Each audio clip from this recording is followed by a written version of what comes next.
Wara 8 tim mingħajr każi, is-sibt pajjiżna reġa' jirreġistra każ ġdid ta' COVID-19.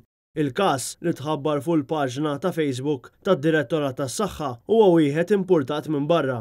Iżda d-Direttorat ma tax dettalji dwar jekk il-każ huwiex ta' persuna Maltija jew le, iżda jidher li l-persuna hija residenti Malta. Il-persuna pożittiva in kwistjoni esperjenzat sintomi tal-coronavirus jiem wara li ritornat lura pajjiżna mis-safar. Pajjiżna fetaħ il-fruntieri tiegħu fl-ewwel ta' Lulju li għadda bl-Ajruport Internazzjonali ta' Malta jiftaħ għal aktar destinazzjonijiet bi 28 oħra minn nhar l-Erbgħa li għadda. Minkejja l-ftuħ tal-ajruport huwa ċar li l-virus għadu fostna tant li l-awtoritajiet tas-saħħa għadhom jappellaw lill-pubbliku biex iżommu d-distanzi soċjali, jaħslu jdejhom spiss, kif ukoll jilbsu il-maskri protettivi kemm fil-ħwienet kif ukoll f'postijiet bħal Go Channel fost l-oħrajn. Dan il-każ ġdid instab fost minn 148 swab test. Bid-Direttorat tas-Saħħa jgħid li fl-aħħar 24 siegħa ħadd ma fiq mill-virus. Dan ifisser li issa l-każi attivi reġgħu telgħu għal 4.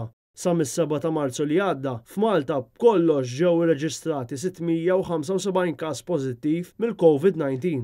Minnhom fiequ 662 persuna, filwaqt li pajjiżna ġarrab 9,000 mill-coronavirus sa mit-8 ta' April li għadda.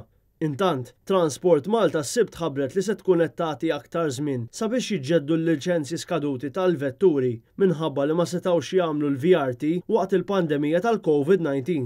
Is-sidien issa għandhom ċans sal-aħħar ta' Awwissu biex iġeddu. L-awtorità fakret li s-sidien li dawk inkarigati mill-VRT jistgħu jirrifjutaw li jagħmlu t-test tal-vettura jekk din ma tkunx f'livell ta' ndafa aċċettabbli kemm minn ġewwa kif ukoll minn barra.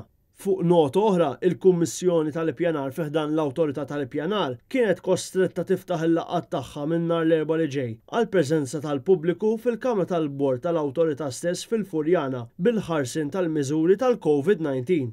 Dan wara barax ta' kritika minn ta' nies, partikolarment anzjani, li jissottomettu l-oġġezzjoni tagħhom għal applikazzjonijiet ta' żvilupp li jelmentaw mal-awtorità kif ma kellhomx aċċess ugwali għal smigħ xieraq tas-sottomissjoni tagħhom permezz tal-video conferencing.